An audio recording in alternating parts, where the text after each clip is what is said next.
الشيطان اللعين الرجيم بسم الله الرحمن الرحيم الحمد لله رب العالمين والصلاة والسلام على أشرف الأنبياء والمرسلين خاتم النبيين سيد الأولين والآخرين شفيع المذنبين وأبي القاسم محمد وآله الطيبين الطاهرين المعصومين المظلومين المنتجبين ولعنة الله على أعدائهم أجمعين أما بعد فقد قال رسول الله صلى الله عليه وآله وسلم فاطمة بضعة مني حسین کے عزاداروں، ہر واقعہ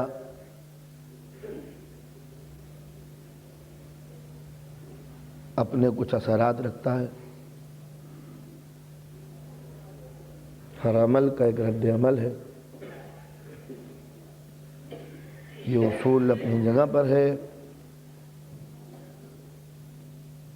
کہ اداروں میں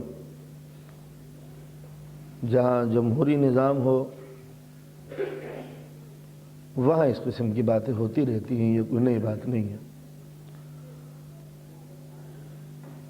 ہماری دل شکنی یا توہین کوئی مسئلہ نہیں ہے، اس لیے کہ جنہوں نے اہل بیت کی مشن کی ذمہ داری سنبھالی ہے ان کو نشیب و فراز سے گزرنا ہی پڑتا ہے۔ ہمارا کام اس منبر پہ بیٹھنا بھی ہے اور اس کی ذمہ داری سنبھالنا بھی ہے۔ ذمہ داری ان علاقوں میں زیادہ بڑھ جاتی ہے جہاں تبلیغ کی ضرورت محسوس کی جاتی ہے۔ یہاں نہ کسی کا شخصی پروپیگنڈا ہے اور نہ شخصیت نمائی۔ ایک انسان کے لیے اس سے بڑھ کر کوئی فضیلت نہیں کہ وہ مسلمان ہو، اور ایک مسلمان کے لیے اس سے بڑھ کر کوئی فضیلت نہیں کہ وہ صاحب ایمان ہو، اور صاحب ایمان کی سب سے بڑی پہچان یہ ہے کہ وہ نبی کی خوشی میں خوش ہو اور نبی کے غم میں غم زدہ ہو۔ یہ حیات چند روزہ، یہ زندگی کی رونقیں چند دن کی ہیں۔ ہم سب کو اس بارگاہ اس دنیا سے اٹھنا ہوگا اور ایک دن ہم سب کو رسول کو منہ دکھانا پڑے گا۔ کس نے زندگی کس طرح گزاری، ایک ایک لمحہ، ایک ایک سیکنڈ، ایک ایک ثانیہ معبود کی بارگاہ میں محفوظ ہے، اور ہر انسان کو پیش خداوندی اپنے نامہ اعمال کے لیے جواب دینا ہونا پڑے گا۔ غم چھوٹا ہو یا بڑا، اگر وہ غم حادثوں کی شکل میں ہے، ایکسیڈنٹ ہے، دنیا اسے نظر انداز کر دیتی ہے، لیکن جب غم کے پیچھے منصوبے ہوں، غم کے پیچھے کسی کی پلاننگ ہو، تو ظاہر ہے کہ جب تک سنجیدگی سے یہ غور نہ کیا جائے کہ یہ واقعہ ہوا کیوں، ایک ذرا سی بات ہوئی اور میرے دل کو بھی ٹھیس لگی اور آپ کو بھی تکلیف ہوئی، حالانکہ ان باتوں کو ہم نوٹس نہیں لیتے، رات دن ہوتا ہی رہتا ہے، لیکن فطرت انسانی کا ذرا تجزیہ کیجئے کہ میں حقیر وجود ہوں، میرے خلاف اگر کسی نے کچھ کہا ہے اور لکھا ہے تو بخدا معاف کرنے کے لیے ہر وقت دل چاہتا ہے، لیکن میرا دوست، میرا چاہنے والا، میرا محب، میرا رفیق اتنی سی بات برداشت نہ کر سکا کہ ہمارے مہمان کو کسی نے گھور کے کیوں دیکھا. یعنی یہ روح کی سلامتی اور احساس کی زندگی کا ثبوت ہے کہ کوئی ہے ہمارا، اس کو کوئی کیوں کہے، چاہے اس کی غلطی ہو یا نہ غلطی ہو، ایک الگ مسئلہ ہے. لیکن شرافت کی دنیا میں، احساس کی دنیا میں، قدر شناسی کی دنیا میں کسی کی ادنی سی بھی توہین کیوں ہو، اس توہین کے اسباب پر روشنی ڈالی جاتی ہے کہ یہ کیوں ہوا واقعہ. ہوا تو کچھ بات نہیں ہے، لیکن اس کا بیک گراؤنڈ کیا ہے، تو ہر ذہن میں یہ بات آنے لگتی ہے کہ یہ چھوٹا سا واقعہ کیوں ہوا. تو جب ایک معمولی سے انسان کی توہین کے لیے، چاہے وہ توہین ہو یا نہ ہو ایک الگ مسئلہ ہے، اتنے ذہن سوچنے لگے، تو اب سے 1400 برس پہلے ایک واقعہ ہوا تھا. وہ واقعہ دفتن ہو گیا جس کے پیچھے کوئی بیک گراؤنڈ نہیں ہے. اگر کوئی ذہن اس کا پس منظر بیک گراؤنڈ سوچنے کے لیے تیار نہیں ہے تو میں کہوں گا کہ اس انسان کے جسم کے اندر مشین ہو سکتی ہے، نہ دل ہو سکتا ہے، نہ دماغ ہو سکتا ہے. اس لیے کہ اب سے کوئی صاحب کچھ کہنا چاہتے ہیں؟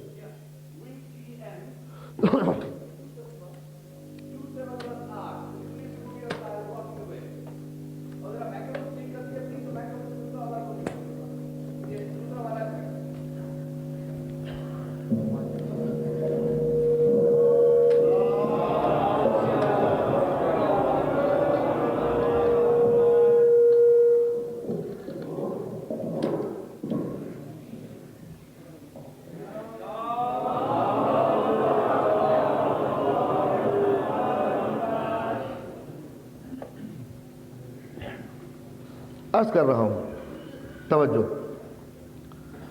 اب سے 1400 برس پہلے ایک واقعہ ہوا. ذہن یہ کہتا ہے کہ اس ہونے والے واقعے کو یاد کرو بے شک، لیکن اس کے اسباب کیا ہیں، کیوں ہوا، اس کو سوچنے کی زحمت گوارا مت کرو. اگر یہ واقعہ چند مسلمانوں کا قتل ہوتا تب بھی اس قابل تھا کہ یہ قتل کیوں ہوا اس پر قوم غور کرے. لیکن جو واقعہ ہوا وہ واقعہ قتل کا نہیں ہے، انتہائی نفرت کا ہے. قتل ایک اور شے ہے، لیکن نوعیت قتل جس طرح قتل ہوا اس سے قتل کرنے والوں کی ذہنی دشمنی کا پتہ چلتا ہے. دو قوتیں ٹکرائیں، ایک دوسرے نے قتل کیا، کچھ قتل ہو گئے، کچھ بھاگ گئے، کچھ چلے گئے، یہ ایک واقعہ ہے. لیکن کربلا کا واقعہ جس انداز سے ہوا، اگر کوئی مسلمان اس کو صرف ایک واقعہ کہہ کے گزر جائے تو میں یہ کہوں گا کہ اس کے جسم میں دھڑکتا ہوا دل نہیں ہے اور اس کے پاس دولت انصاف نہیں. جہاں دنیا چھوٹے چھوٹے سیاسی واقعات پر بحث کرنے کے لیے وقت نکالتی ہے، ہر مسلمان کا فرض ہے کہ وہ کچھ وقت نکال کر یہ غور کرے کہ کربلا میں سن 60 ہجری کے اندر رسول مقبول کی وفات کے 50 برس کے بعد ایک مسلم معاشرے کے اندر، ایک ایسی سوسائٹی میں جہاں سب کے سب مسلمان ہو، ایک تپتے ہوئے میدان میں کچھ آدمیوں کے قتل ہوئے جن کو قتل کیا گیا. نہ وہ یہودی تھے، نہ وہ نصرانی تھے، نہ وہ ہندو تھے، نہ وہ عیسائی تھے، نہ وہ فقط مسلمان تھے، بلکہ وہ مسلمان کہ جن کی قربانیوں پر اسلام کی عمارت قائم ہے.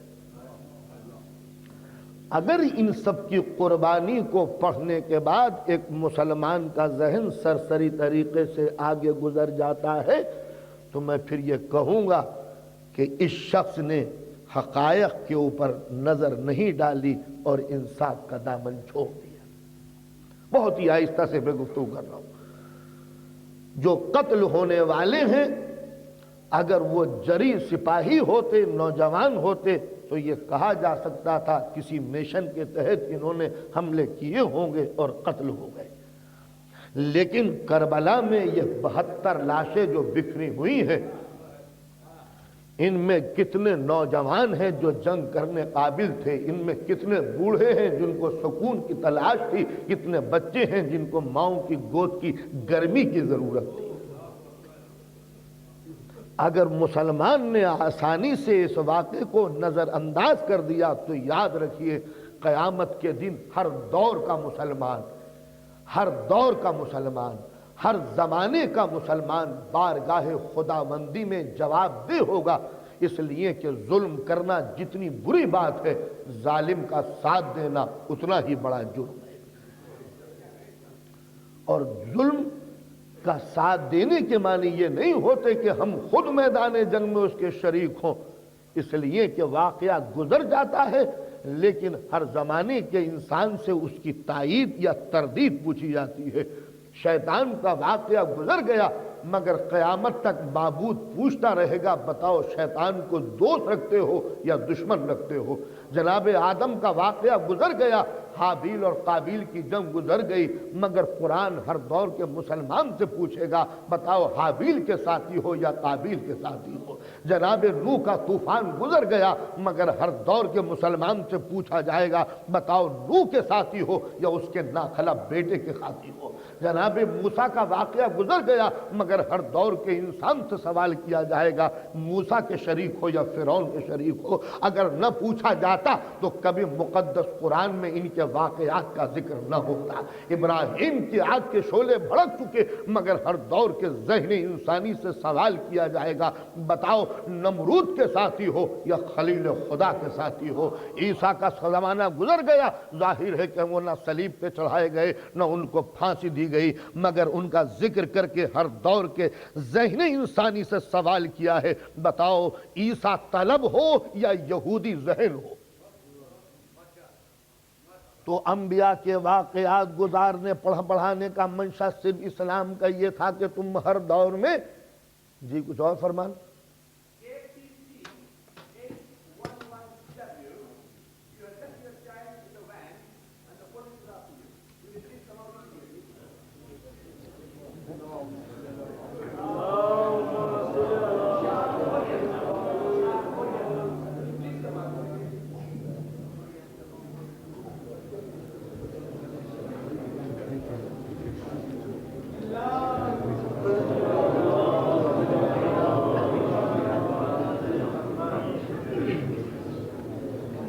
آپ ایک صلوات پڑھیے۔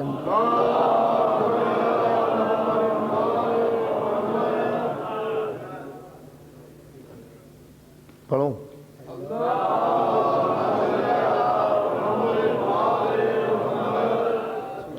تو عرض کر رہا تھا قرآن مجید ایک کانسٹیٹیوشن ہے، ایک دستور ہے، ایک قانون کی کتاب ہے، ایک احکام کا ذکر ہے۔ ان کتابوں میں کیا ضرورت تھی کہ قرآن مجید جیسی مختصر سی کتاب میں انبیاء کے طولانی قصے بیان کیے جائیں؟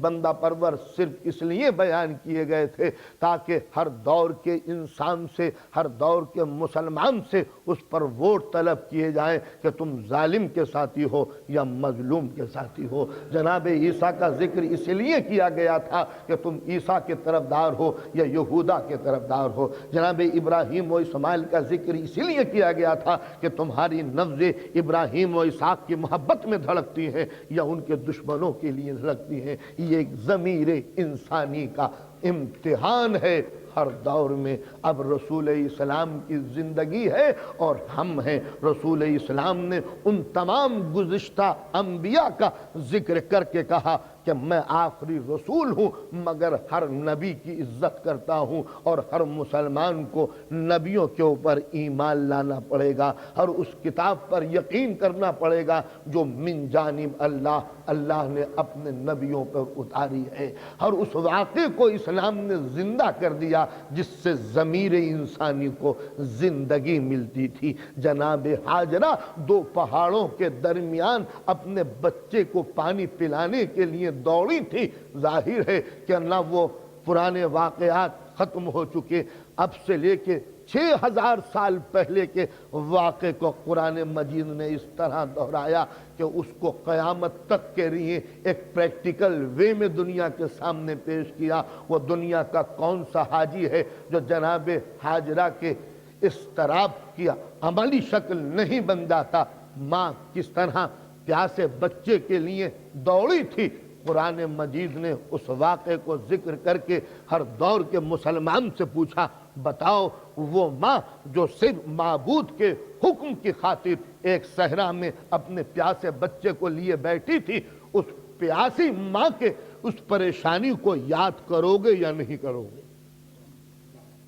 واقعہ گزر گیا، نہ حاجرہ ہے بظاہر، نہ جناب اسماعیل ہے، نہ وہ دشت ہے نہ وہ میدان ہے، آج نہ وہ صفا و مروہ کی وہ حیثیت ہے، لیکن وقت گزر جانے کے بعد ہر مسلمان سے اسلام نے یہ سوال کیا ہے، اس موسنا کا احسان ہے کہ جس نے میرے حکم کی خاطر یہ قربانی دی کہ اپنے جگر کے ٹکڑے کو وہ تپتے ہوئے میدان میں لے آئی۔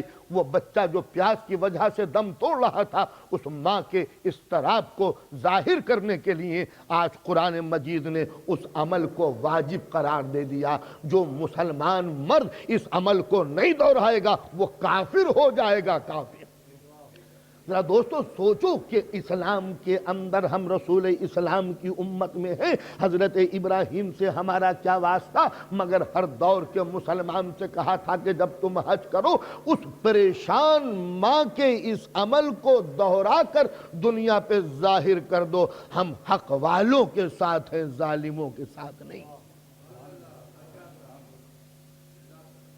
ہم نے اسماعیل کے پیروں کے دھون پانی کو مقدس سمجھ لیا تاکہ دنیا یہ سمجھ سکے کہ ہم وہ نبی زادہ جو پیاس سے ایک میدان میں تڑپ رہا تھا اور پانی پیدا ہو گیا تھا، اس پانی کو آج تک ہم مقدس سمجھتے ہیں، زمزم کا پانی لے کے آتے ہیں۔ یہ زمزم کا پانی جو آپ لندن میں لے کے آئے حج کرنے کے بعد، یہ پانی نہیں ہے، 6000 سال پہلے حضرت اسماعیل کی پیاس کو یاد دلانے کے لیے یہ پانی ہے، اس کے علاوہ اور کیا ہے؟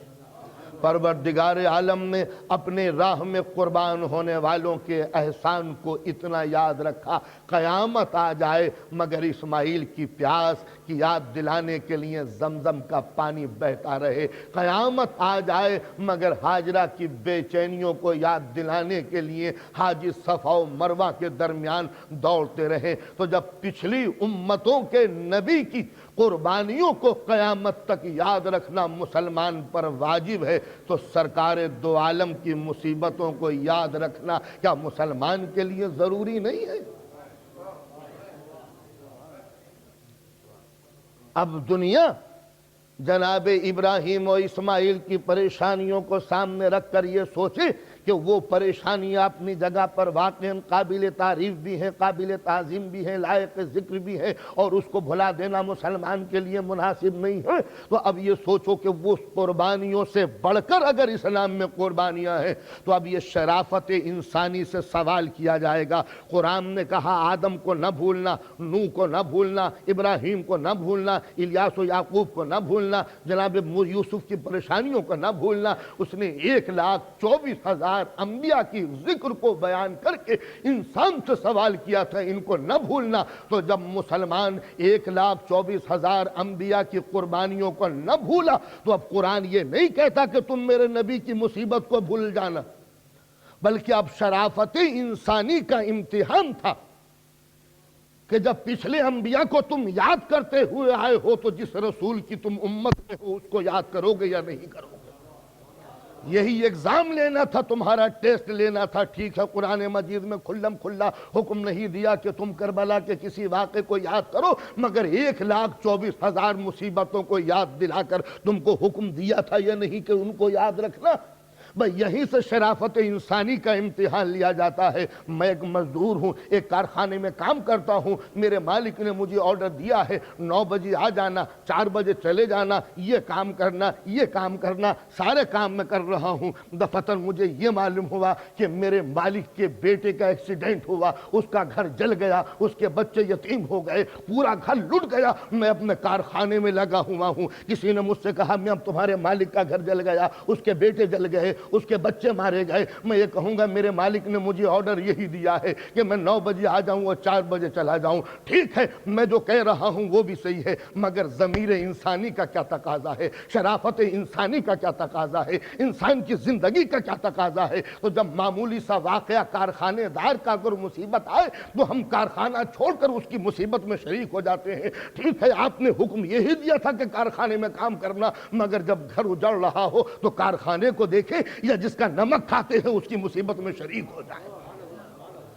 تو چھوٹی سی مثال، آج ہم کارخانے میں جاتے ہیں، جس کا نمک کھاتے ہیں اس کے غم میں شریک ہو جاتے ہیں۔ آج رسول اسلام تم سے یہی سوال کریں گے، دنیا کے معمولی سی دکان پر تم نے نوکری کی تھی تو اس کے مالک کا خیال کیا تھا، میں نے تم کو انسان بنایا، میں نے تم کو مسلمان بنایا، میں نے تم کو نماز پڑھائی، میں نے تم کو خدا کے نزدیک کیا، تم جنگلی درندے کھاتے تھے، میں نے تم کو شرافت کے آئین سکھائے، تم پتھروں کو معبود سمجھتے تھے، میں نے تمہیں خدا کا راستہ بتایا، تم موسیقی کو اپنے خالق سمجھتے تھے، میں نے قرآن کے ترنم ریزیاں تم کو لے آئی، تم جہنم کے راستے پہ جا رہے تھے، میں نے جنت کے راستے کشادہ کر دیے، تمہاری ہدایت کے لیے میں بھوکا رہا یا نہیں، تمہاری ہدایت کے لیے میں پیاسا رہا یا نہیں، تمہاری ہدایت کے لیے میں نے کانٹے برداشت کیے یا نہیں، تمہاری ہدایت کے لیے خون جگر بہایا یا نہیں، تمہاری محبت کے لیے پورا خاندان لٹایا یا نہیں، بتاؤ تمہارا کیا فریضہ تھا؟ کیا اس لیے کہ گھر لٹے تو تم خوش ہو جاؤ اور اس پر بحث کی جائے کہ اسلام بچا لیا لہذا خوشیاں مناؤ؟ جو کچھ دیر نبی کی اولاد کی مصیبتوں کو یاد کرنے میں نہ دے سکے، کیا یہ امید رکھ سکتا ہے کہ آخرت میں ہم رسول کو منہ دکھائیں گے؟ ارباب کرم، ارباب عزا، کربلا شعور انسانی کا امتحان ہے، کربلا روح انسانی کی امتحان گاہ ہے، یہاں شرافتوں کا امتحان ہوتا ہے، یہاں دھڑکتے ہوئے دل کی دھڑکنوں کا امتحان ہوتا ہے، یہاں بے چین تمناؤں کا امتحان ہوتا ہے۔ جتنی محبت تمہیں اپنی اولاد کے لیے ہے، کیا اتنی محبت رسول کی اولاد کے لیے بھی تھی یا نہیں تھی؟ میں نے رسول کی حدیث پڑھی ہے، رسول کی حدیث، اور اسی کو اپنا سرنامہ کلام قرار دیا ہے۔ نبی کہہ رہے ہیں فاطمہ بضعۃ منی، فاطمہ تو میرا ایک حصہ ہے۔ میں نے جناب سیدہ جناب فاطمہ الزہرا کے متعلق رسول کی حدیث جان بوجھ کے قصداً پڑھی ہے، اس لیے کہ دستور دنیا یہ ہے جس کے گھر میں میت ہوتی ہے اس کو پرسہ دینے کے لیے جاتے ہیں۔ بتاؤ کربلا کے 72 شہیدوں کا پرسہ میں کس کو دوں سوائے فاطمہ کے؟ کس کو پرسہ دوں؟ یہ نبی کے گھر کا غم، نبی کی بیٹی کو پرسہ نہ دوں تو پھر کس کو دوں؟ خود سرکار دو عالم محمد مصطفیٰ صلی اللہ علیہ وآلہ وسلم، ہم سارے مسلمان ان کی بارگاہ عصمت میں حاضر ہو کر سر جھکا کے کہتے ہیں اللہ کے نبی، ہم پرسہ دینے کے لیے آئے ہیں کہ کس طرح ہم مسلمانوں نے تمہارے گھر کو بے چراغ کر دیا۔ ہم مسلمان تھے جنہوں نے تمہاری اولاد کے ساتھ وہ ظلم برتا کہ کبھی کافروں کے ساتھ بھی وہ سلوک نہ ہوا جو کربلا میں اولاد رسول کے ساتھ سلوک کیا گیا۔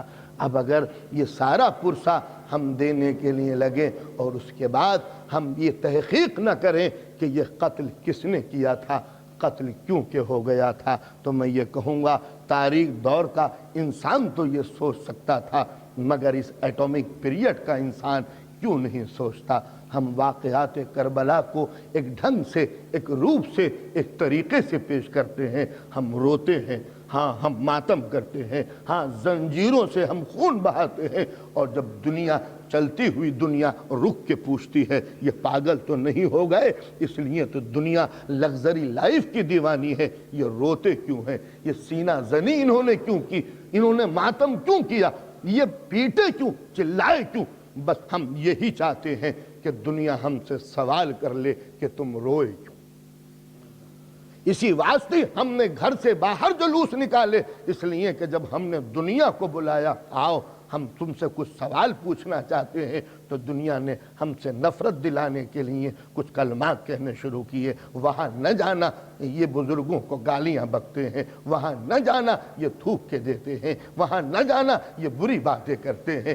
دنیا جب رک گئی تو ہم نے جلوس ازا سڑکوں کے اوپر لے کے آئے۔ میں یہاں کی بات نہیں کہہ رہا، ہمارے ملکوں میں دستور یہ ہے، ہم نے راہوں پہ، سڑکوں پہ، کوچوں میں، گلی کوچوں میں جلوس ازا اس لیے نکالے تھے تاکہ کوئی ہم سے سوال کرے تم روتے کیوں ہو۔ جب دنیا گھر میں بیٹھ گئی کہ تعزیہ دیکھنے سے نکاح ٹوٹ جاتے ہیں، تو ہم نے علم اتنے بلند کیے تاکہ دنیا گھر میں بیٹھ کے علم کی زیارت کر کے پوچھے کہ یہ علم کس کا ہے۔ آپ نے دیکھا یہ سارے طریقے کتنے شریفانہ تھے، کتنے خاموش تھے۔ ہم چاہتے تھے کہ تم سوال کرو، اور جب اس سوال کو پھر سے پوچھ ڈالا جاتا تھا تو اب ظاہر ہے کہ ہمیں ہر روپ سے یہ بتانا پڑا کہ کوئی ہم سے پوچھے کہ روتے کیوں ہیں۔ اور جب دنیا یہ پوچھنے لگی روتے کیوں ہیں، تو ہم نے کہا ہمارا امام مارا گیا تھا۔ کہا کون امام تھا؟ ہم نے کہا وہ نبی کا لال تھا۔ اچھا نبی کا لال مارا گیا تو کیا یہودیوں نے مارا تھا، عیسائیوں نے مارا تھا، کافروں نے مارا تھا؟ ہم نے کہا مسلمانوں نے مارا تھا۔ کہا مسلمانوں نے نبی کے بیٹے کو مارا؟ وہ مسلمان جنہوں نے نبی کا نمک کھایا انہوں نے ان کے گھر کو جلا دیا؟ کہا صرف یہی نہیں، نبی کے چھوٹے چھوٹے بچوں کو قتل کیا ہے، نبی کی عورتوں کو بے پردہ کیا ہے، نبی کے گھرانے کی چھوٹی چھوٹی بچیوں کے کانوں سے بندے نکالے ہیں۔ کوئی بھی نفسیات کا عالم کربلا کو سامنے رکھیے کہ کچھ آدمیوں نے بچوں کے تماچے مارے، وہ پانی مانگا انہوں نے پانی بہا دیا، وہ روتے ہوئے آگے پہنچے انہوں نے کان کے بندے چھین لیے، تو دنیا کہے گی یہ قتل نہیں ہے، یہ پرانی سازش اور پرانی نفرت ہے جو ان کی اولاد سے نکالی جاتی ہے۔ اس لیے کہ جو جرائم اور کرائم پر ریسرچ کرتے ہیں ان کا یہ بالکل بالاتفاق یہ قول ہے کہ بچوں کو بے پناہ ستانا اسی کا کام ہو سکتا ہے جو بزرگوں سے نفرت رکھتا ہو اور قابو نہ ملے تو بچوں کو مصیبتوں سے قتل کر دے۔ اگر کسی کو اعتراض ہو تو وہ کھڑے ہو کے کہہ سکتا ہے۔ بچوں کو جو کرائم رپورٹ ہے، جو جرائم کی ریسرچ کرتے ہیں کہ جرم کیسے ہوتا ہے، وہ جب اس منزل پر پہنچتے ہیں کہ چھوٹے چھوٹے بچوں کو کس طرح ستایا گیا، تو جو نوعیت قتل ہے، نوعیت ظلم ہے، کس طرح ستایا گیا، تماچے مارنا مثلا، یا یہ کہ بچہ پانی مانگے آپ پانی مت دیجئے کہ ہم نہیں دیں گے، مگر اس بچے سے کہنا آؤ ہم تمہیں پانی دیں گے۔ کیا آگے میں کہوں، کیا میں ہمت رکھ سکتا ہوں اس واقعے کی؟ آؤ ہم تمہیں پانی دیں گے۔ 2 دن کا پیاسا بچہ آگے بڑھا، لو اس مشق کا ہم تمہیں پانی دیں گے، لو پانی پیو۔ بچے نے چلو بنا دی۔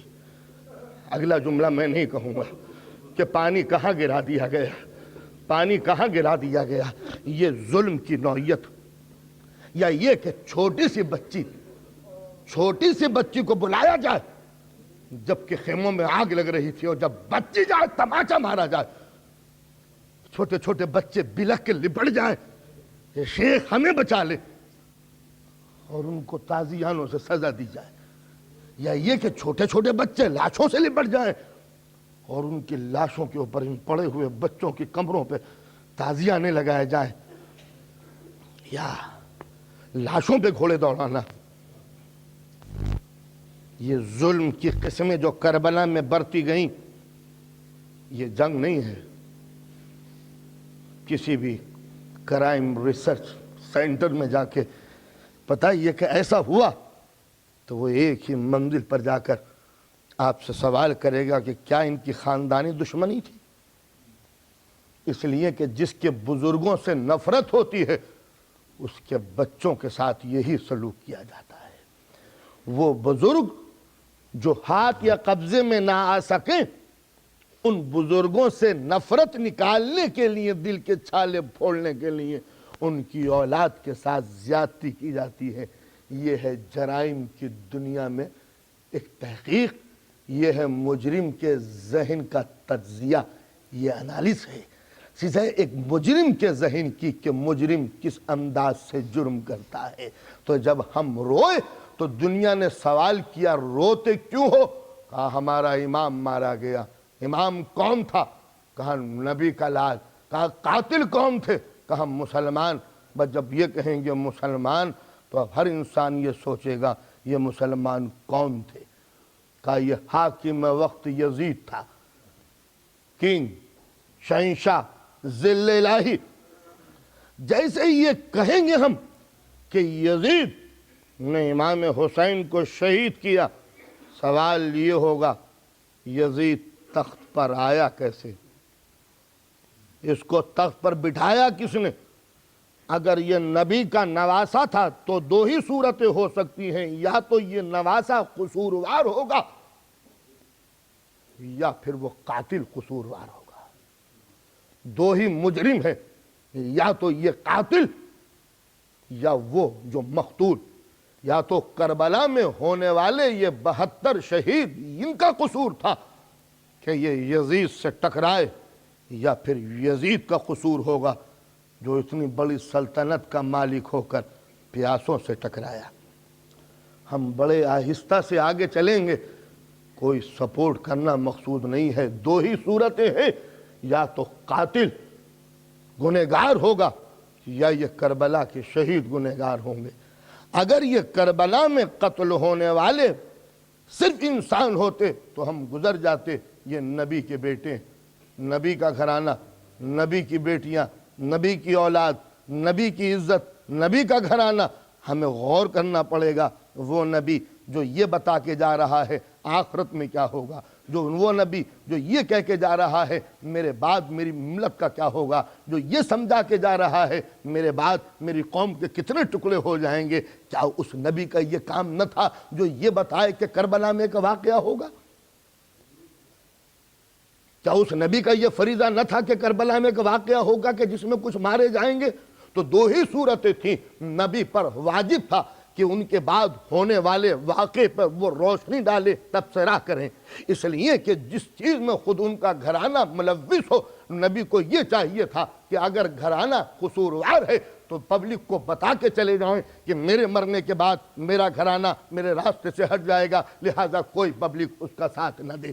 دو ہی صورتیں ہیں، یا تو رسول اپنی زندگی میں یزید کو سپورٹ کر کے جائیں، یا نہیں تو اپنی اولاد کی سپورٹ کریں۔ اب تاریخ سے پوچھو کہ تاریخ میں رسول چپ رہے تو میں یہ کہہ دوں گا جو رسول یہ جانتا ہو کہ آخرت میں کیا ہوگا، وہ یہ رسول یہ کیوں نہیں جانتا کہ ان کے مرنے کے بعد واقعہ کربلا میں کیا ہوگا؟ یا تو یہ کہہ دو کہ نبی کو علم غیب نہ تھا، تو جس رسول کو یہ نہ خبر ہو کہ ان کے 50 برس کے بعد کیا ہوگا، اس رسول کو یہ کیسے خبر ہے کہ آخرت میں کیا ہوگا؟ ماننا پڑے گا کہ رسول کو علم ہونا چاہیے، ورنہ وہ رسول نہیں کوئی لیڈر ہوگا کہ جسے کچھ نہیں معلوم کہ کل کیا ہونے والا ہے۔ تو اگر رسول کی رسالت بچانی ہو تو نبی کے علم غیب کا قائل ہونا پڑے گا، اور جب نبی کو صاحب علم غیب مانو گے تو یہ ماننا پڑے گا کہ نبی اتنے بڑے واقعے پہ تبصرہ ضرور کر رہے ہیں۔ جب نبی یہ کہہ رہے ہیں میرے بعد فتنے اٹھیں گے، جب نبی نے یہ فرمایا کہ میری ایک بیوی جنگ کرے گی جس پر فلاں جگہ پر کتے جا کے بھونکیں گے، جو نبی یہ کہہ رہے ہیں میرے بعد یہ ہوگا، وہ سارے واقعات قیامت تک کے تو بتا دیتا ہے، یہ نہیں بتاتا کہ کربلا میں میری اولاد کے ساتھ کیا ہوگا۔ تو لا محالہ نبی پر واجب ہے کہ اپنے آنے والے واقعات کا اشارہ اپنی امت کو بتائے، اور وہ واقعات کے جس سے قوم کے 73 ٹکڑے ہو جائے، وہ واقعات کے جس سے قوم تفرقوں میں بڑھ جائے، وہ واقعات کے جس سے اندر ایک قرآن کے 70 تفسیریں ہو جائیں، ایک دین کے 70 دین ہو جائیں، ایک رسول کی نماز کے 70 نمازیں ہو جائیں۔ کیا نبی پر یہ واجب نہ تھا کہ جو یہ بتا کے جائیں کہ میری وفات کے بعد کیا ہونے والا ہے؟ دو ہی صورتیں ہیں، یا تو شام کا تاج و تخت قصوروار ہے، یا نبی کا گھرانہ قصوروار ہے۔ یاد رکھو اللہ کا ہر رسول اتنا فراغ دل ہوتا ہے کہ اگر اس کی اولاد نالائق ہے، غلط ہے، تو نوح جیسا نبی بھی بیٹے کو ڈبو دے تو اف نہیں کرتا، تو چہ جائے کہ رسول اپنی غلط اولاد کو سپورٹ کرے۔ تو اگر نبی کی اولاد غلط ہوتی تو نبی یہ اعلان کر کے جاتے کہ حضرات میری اولاد کا ساتھ نہ دینا، جو میری نالائق اولاد کا ساتھ دیں گے آخرت میں میں اس کا ذمہ دار نہیں ہوں۔ مگر تاریخ گواہ ہے کہ نبی نے زندگی بھر اپنی اولاد کو کاندھوں پہ بٹھا کر، گود میں بٹھا کر، پشت پہ بٹھا کر نہ صرف یہ کہ امت کو بتایا بلکہ نماز میں سجدے کو طول دے کر حسین کو عبادت سے متعلق مکس اپ کر دیا۔ اس لیے کہ اب اگر حسین نبی کا نواسا ہوتا تو نبی کو کوئی حق نہ تھا کہ اپنی بیٹی کے بیٹے کی خاطر اپنی مقدس سجدوں کو طول دے کے نماز کی توہین کرتے۔ اس لیے کہ نماز کی توہین کرنے والا بارگاہ خداوندی میں معافی کا طلبگار ہونا چاہیے تھا۔ مگر صحابہ کرام کا یہ پوچھنا حضور آج آپ کو سجدے میں دیر کیوں ہو گئی، اور نبی کا یہ فرمانا میں کیا کروں، میری پشت پر حسین آ کے بیٹھ گیا تھا، میں نے چاہا کہ سر کو اٹھا دوں مگر کیا کروں، ایک طرف جبرائیل تھے ایک طرف میکائیل تھے، کہہ رہے تھے بچہ جب تک مرضی سے نہ اترے، جب تک کہ سجدے سے سر نہ اٹھنا چاہیے۔ عبادت خدا کی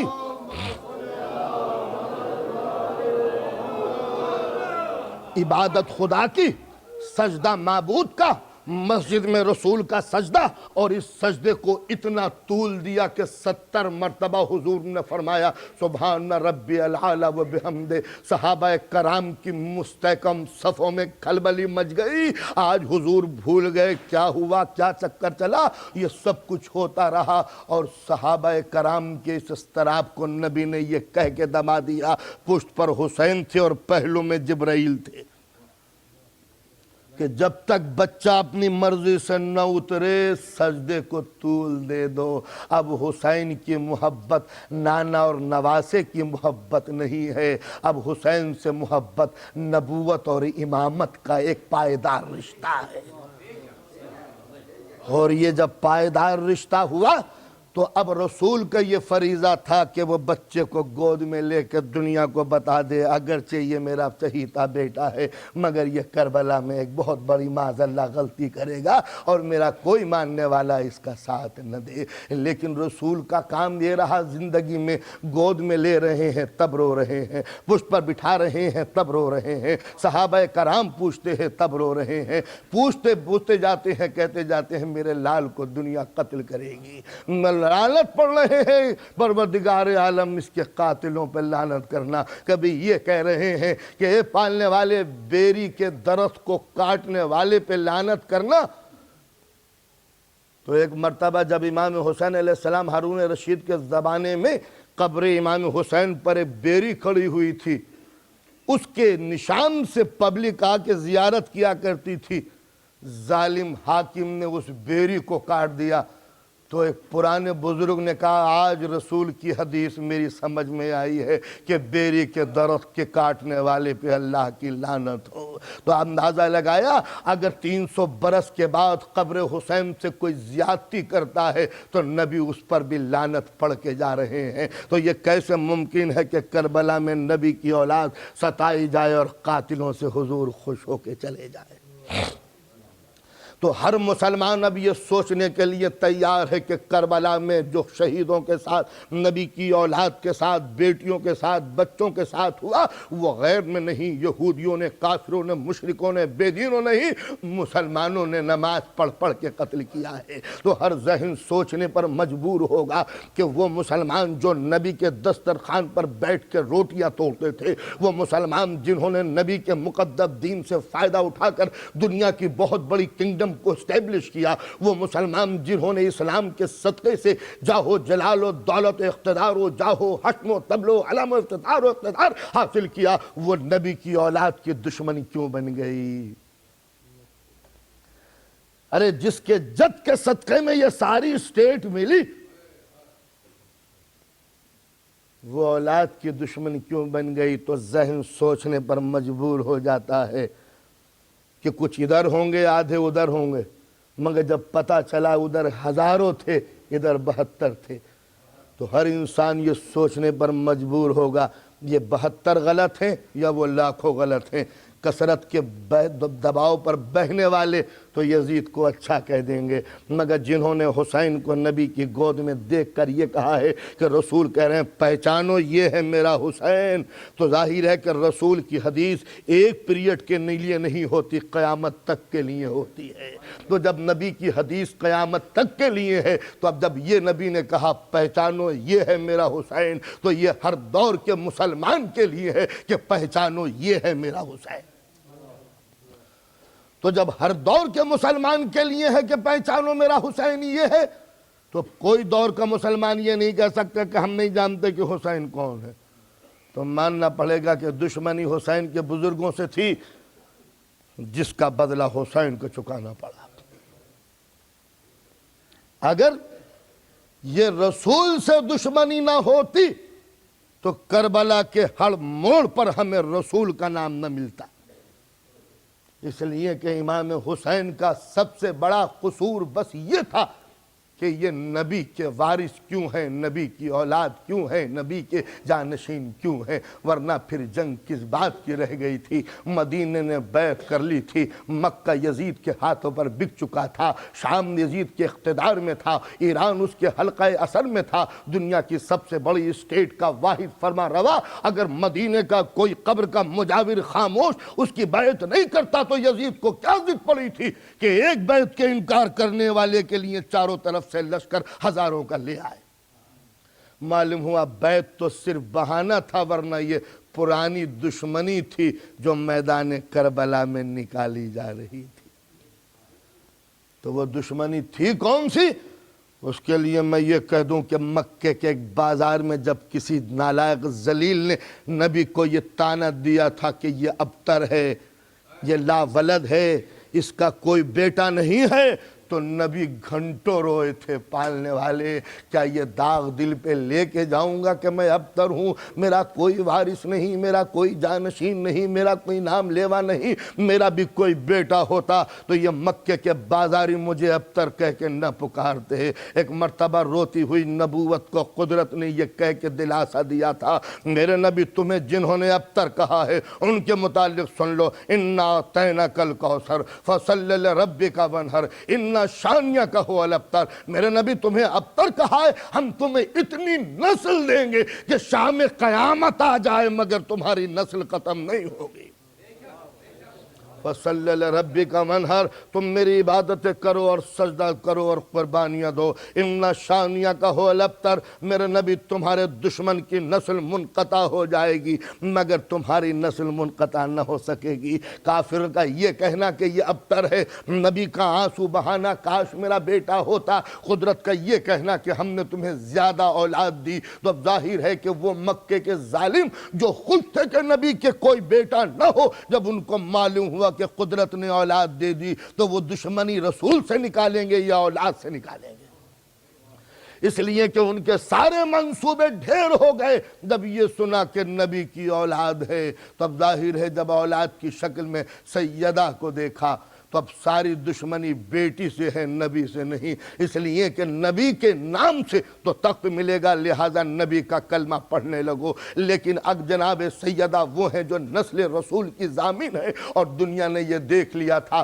کہ جب ہماری تلواریں نہیں چلتی، جب لشکر کا کوئی زور نہیں چلتا تو یہی اولاد آگے بڑھی تھی جس نے نبوت کی آبرو بچائی تھی۔ واقعات سنے ہوئے ہوں گے، صرف رب کے لیے بیان کر رہا ہوں کہ وہ وقت، وہ 7ویں ہجری کا زمانہ، جبکہ یمن کا ایک عیسائی ڈیلیگیشن مدینے میں آ کر یہ کہتا ہے کہ اللہ ایک نہیں، اللہ تین ہیں، آپ اللہ کے رسول نہیں، یہ قرآن مجید خدا کی کتاب نہیں، آپ کی لکھی ہوئی کتاب ہے، تو پورے دین کے اوپر اتنے سخت حملے تھے کہ جس کا کوئی جواب نہ تھا۔ دنیا کہہ رہی ہے خدا تین ہے، تم نبی نہیں، یہ کتاب خدا نہیں۔ نبی 3 دن سے سمجھا رہے ہیں، قرآن کی آیتیں پیش کر رہے ہیں، مگر عیسائیوں کے ڈیلیگیشن کی سمجھ میں کچھ نہیں آتا۔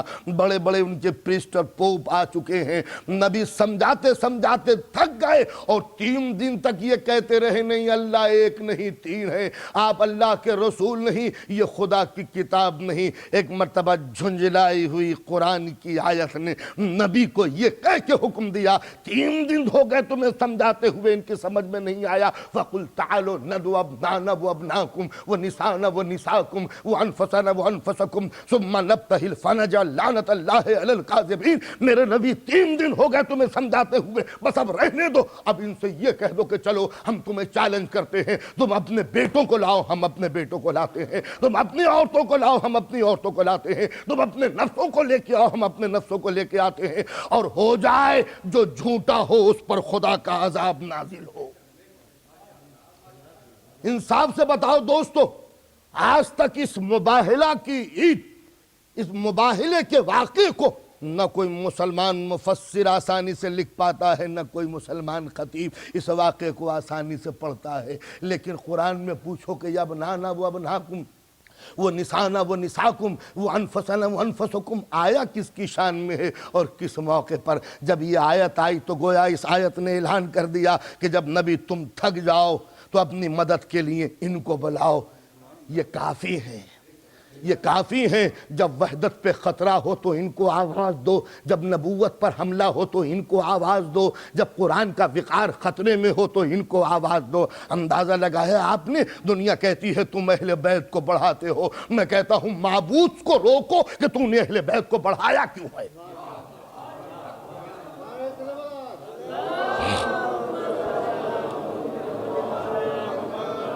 دن کو یہ آیت آئی، رات آئی. رات کو سرکار دو عالم نے حکم دیا کہ دیکھو کل کرفیو آرڈر ہے، بالکل ماشاءاللہ کوئی گھر سے باہر نہ نکلے، ورنہ میں ذمہ دار نہیں ہوں عذاب کا. کوئی گھر سے باہر نہ نکلے. سلمان فارسی تم رات کی تاریکی میں جا کر میدان مباہلہ میں ایک لال رنگ کا ٹینٹ لا کے نصب کر دینا اور خبردار رکنا نہیں، فوراً چلے آنا. صبح ہونے سے پہلے سلمان فارسی نے خیمہ نصب کر دیا میدان میں، اور حکم تھا سلمان تم بھی نہیں جانا.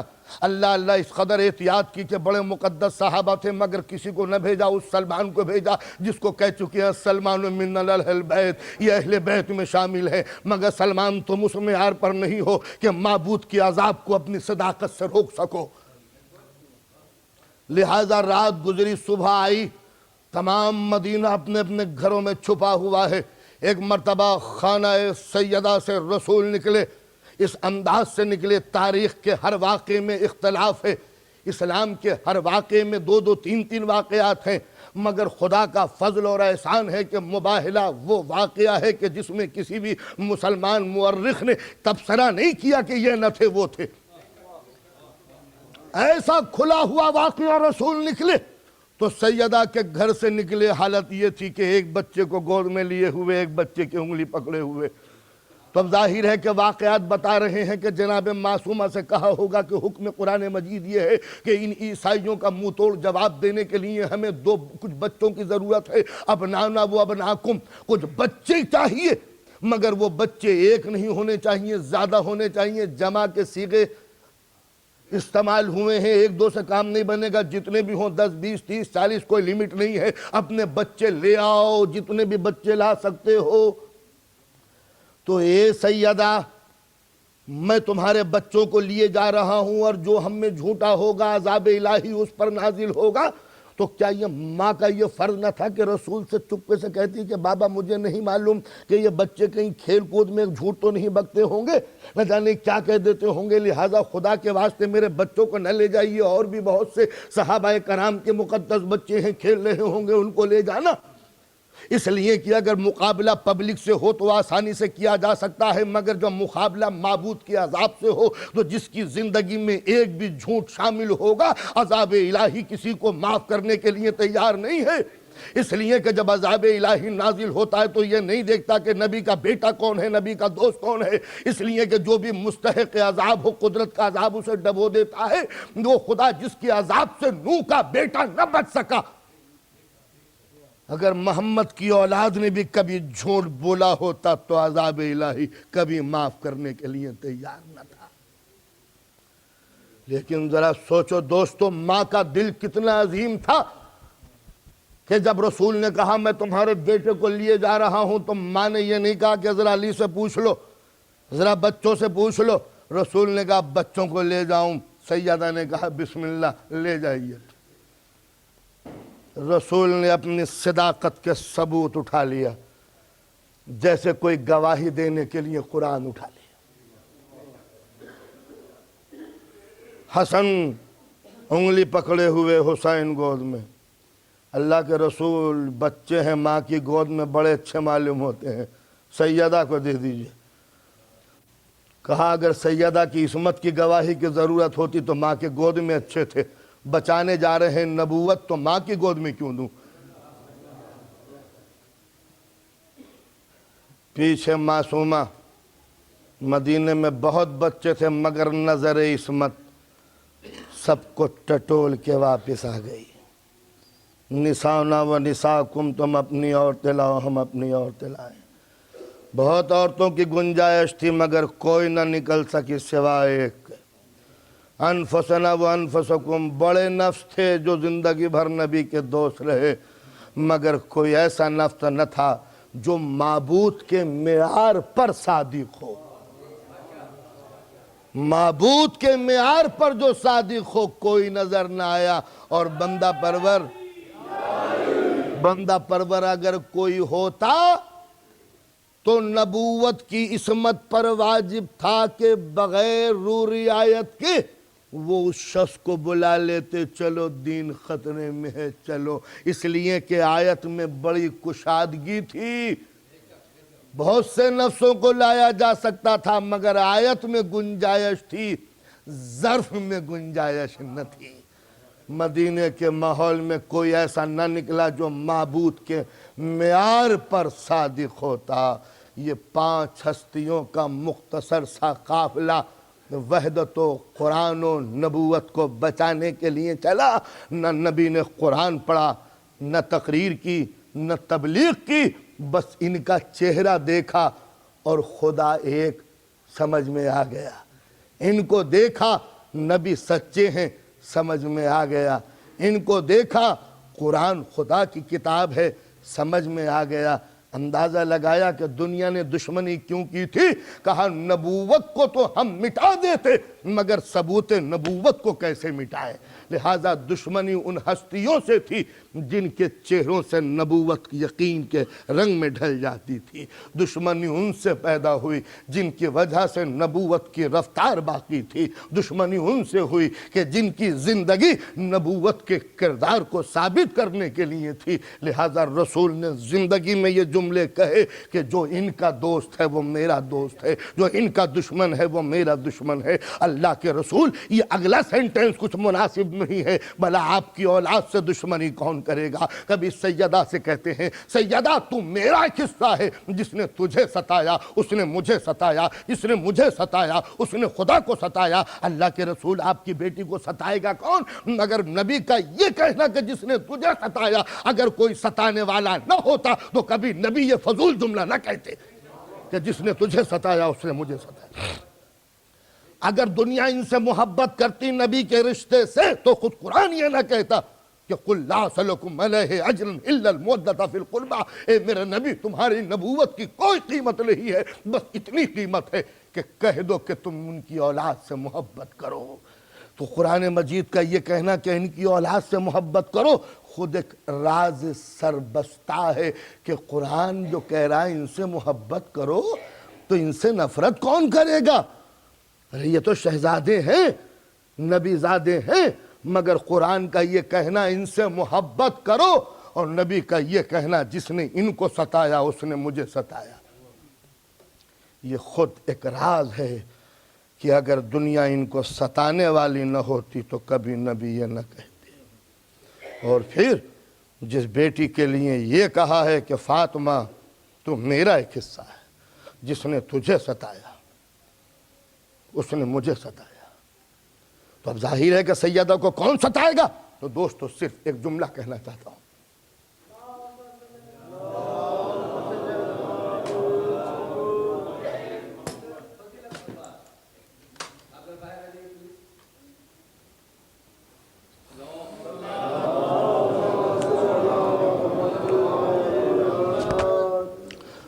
توجہ. رسول کا یہ فرمانا فاطمہ جس نے تجھے ستایا اس نے مجھے ستایا, جس نے مجھے ستایا اس نے خدا کو ستایا, خدا کا ستانے والا کافر. تو رسول کو اگر ڈاؤٹ نہ ہوتا کہ میری بیٹی کو ستایا جائے گا تو یہ کبھی جملے سرکار رسالت مآب ادا نہ کرتے کہ جس نے میری بیٹی کو ستایا۔ اب دیکھنا یہ ہے کہ سیدہ کو ستایا یا نہیں ستایا، تو اگر نہ ستایا ہوتا تو تعریف کر کے جاتی۔ اب تاریخ سیدہ کا ایک مرثیہ بیان کرتی ہے، وہ مرثیہ عربک لٹریچر میں لڑکوں کو پڑھایا جاتا ہے۔ مصر میں جامع ازہر کے اسٹوڈنٹ جو عربک کے ہیں وہ پڑھتے ہیں۔ مرثیہ ہے صبت علی مصائب لہنہا صبت علی الیام سرن لیالیا، بابا آپ کے مرنے کے بعد مجھے اتنا ستایا ہے کہ اگر دنوں پر یہ مصیبتیں پڑتی تو اندھیری رات بن جاتی۔ نبی کا قول، جس نے تجھے ستایا اس نے مجھے ستایا، تو بھلا بتائیے سیدہ کو ستانے والا نبی کو کیوں ستائے گا؟ اور جس نے نبی کو ستایا وہ کافر کیسے ہو سکتا ہے؟ مگر رسول کا یہ کہنا، جس نے سیدہ کو ستایا اس نے مجھے ستایا، جس نے مجھے ستایا اس نے رسول کو ستایا، جس نے اللہ کو ستایا وہ کافر ہے، تو یہ خود اس بات کا ثبوت ہے سیدہ کو وہی ستائے گا جو مجھے ستانا چاہتا ہو، اور مجھے وہی ستائے گا جو خدا کو ستانا چاہتا ہو۔ یعنی خدا سے نفرت کی وجہ سے مجھ سے ستایا جائے گا، اور مجھ سے نفرت کی بنا پر میری بیٹی کو ستایا جائے گا۔ یہ رشتہ، یہ کنیکشن سیدہ کا خدا سے یوں مل جاتا ہے کہ نبی کو وہی ستا رہے تھے جو خدا کے دشمن تھے، اور سیدہ کو وہی ستا رہے تھے جو نبی کے دشمن تھے۔ تو رسول کا یہ کہنا، جس نے میری بیٹی کو ستایا اس نے مجھے ستایا۔ فاطمہ کا یہ کہنا کہ صبت علی مصائب لہنہا صبت علی الیام سرن لیالیا، ان دونوں کو جوڑ دو۔ بیٹی کہہ رہی ہے اتنا ستایا ہے کہ اگر دنوں پہ مصیبتیں پڑتی تو اندھیری رات ہو جاتی ہے۔ نبی کا یہ کہنا، جس نے تجھے ستایا اس نے مجھے ستایا۔ اب آئیے ذرا سیدہ کی مصیبتوں کو بیان کر دوں ایک سانس میں۔ اس لیے بیان کر رہا ہوں آج سیدہ کا ذکر کہ مجھے تو پرسہ سیدہ ہی کو دینا ہے۔ چھوٹی سی ہیں، ماں کا انتقال ہوا، ماں کا سایہ مکہ ہے، نبی تقریر کرنے کے لیے فاطمہ زخموں کو دھو رہی ہیں، اور جب رسول اپنی بیٹی کی شفقت اور محبت کو دیکھتے تو ایک جملہ کہا، فاطمہ انت ام ابیہا، اے بیٹی تو نے بیٹی ہو کر وہ پیار دیا ہے جو صرف ماں دے سکتی ہے۔ ماں، اس جملے کی گہرائی اور مصیبت کو آپ سمجھتے ہیں؟ چونکہ ہمارے نبی کی ماں نہ تھی، آنکھ کھولی تھی تو ماں کا سایہ اٹھ گیا تھا۔ جو رسول ماں کے پیار کو ترس رہا تھا، جب اپنی بیٹی کے پیار کو دیکھا تو کہتے ہیں انت ام ابیہا، تو نے اس طرح پیار کیا ہے جیسے ماں۔ تو جب تک مکہ رہا سیدہ باپ کے زخموں کو دھوتی رہی۔ اب مدینہ، دوسری ہجری، سیدہ کا عقد علی مرتضیٰ سے ہوا۔ اب میں کہتا ہوں کہ جو بچپن میں باپ کے زخموں کو دھو رہی تھی وہ علی مرتضیٰ کے اب زخموں کے اوپر مرہم لگا رہی ہے۔ علی بدر میں گئے ہیں، جیت کے آئے ہیں، احد میں گئے ہیں، 18 زخم علی کے لگے جنگ احد میں، ہاں 18 زخم لگے، اور ہر زخم پر علی گھوڑے سے نیچے گرے، اور زخمی علی تڑپ کے پھر گھوڑے پہ بیٹھتے تھے اور پھر نبی کی نصرت کرتے تھے۔ جنگ خندق میں آئے، عمر ابن عبدود نے شمشیر ایسی لگائی، مولا کے سر پہ پڑی، ضربت لگی، مولا نے امامے سے سر بام کی، اب جو تلوار ماری ہے تو عمر کا سر کٹ کے جا کے گرا، لیکن خون میں تو ڈوبے ہوئے ہیں۔ اور علی جب گھر آتے سیدہ رو رو کے خون کو صاف کرتی۔ اندازہ لگایا، ہوش سنبھالا تھا تو باپ کے غم میں شریک، شادی ہوئی ہے تو علی کی مصیبتوں میں شریک، رات دن جنگے، 10 برس کا عرصہ ہے مدینے کا، اور علی کو 70 مرتبہ میدان کارزار میں اترنا پڑا۔ تو ظاہر ہے کہ ہر مرتبہ ایک وفادار بیوی کے لیے وہ قیامت کی گھڑیاں ہوں گی جب شوہر سر پہ کفن باندھ کے گھر سے نکلتا تھا۔ ہاں میں کہتا ہوں کہ سیدہ کی زندگی میں مسرتیں نہیں ہیں، مگر ہاں ایک دن مسرت کی گھڑی آئی جب سیدہ کی گود میں چاند سا حسن آیا، حسن کی ولادت ہوئی، سرکار دو عالم تشریف لائے، حسن کو گود میں لیا، پیار کیا، پیار کر رہے ہیں، اور ایک مرتبہ حسن کے لبوں پہ رسول نے لب رکھ کے رونا شروع کیا۔ ماں، رسول کی بیٹی، حسن کی ماں دیکھتی ہے کہ میرا باپ رو رہا ہے، آگے بڑھیں، بابا خیر تو ہے؟ کہا سیدہ کیا بتاؤں، تیرا یہ وہ لال ہے جو کربلا ہے، جو زہر سے شہید ہوگا، اس کے جگر کے ٹکڑے اس کے دہن سے نکلیں گے، ظالم اسے زہر دیں گے۔ اب ذرا سوچئے، وہ ماں جو اپنے جگر کے ٹکڑے کو پال رہی ہے اس تصور کے ساتھ کہ مخبر صادق رسول نے، علم غیب کے مالک رسول نے میرے بچے کے متعلق یہ ارشاد فرمایا کہ جگر کے ٹکڑے اس کے دہن سے نکلیں گے، وہ ماں کس طرح رات دن گزارے۔ میں کہتا ہوں کہ ماں نے جب بھی اپنے حسن کو دودھ پلایا ہوگا، زہر کے تصور سے ماں کتنی روئی ہو۔ اور پھر وہ بھی دن آیا کہ اللہ نے سیدہ کی گود میں چاند سا حسین دیا، حسین کو لیا، نبی کے سامنے گئیں، نبی نے سینے سے لگایا اور ننھے سے حسین کے گلے پہ بوسہ دینا شروع کیا۔ رو پڑے رسول، پوچھتی ہے ماں میرے لال کے لیے کیوں روئے؟ بیٹی یہ تیرا لال کربلا میں 3 روز کا بھوکا پیاسا زیر خنجر شہید ہو جائے گا۔ اب ماں حسن کو دیکھتی شہید مسموم، حسین کو دیکھتی ہے شہید مظلوم۔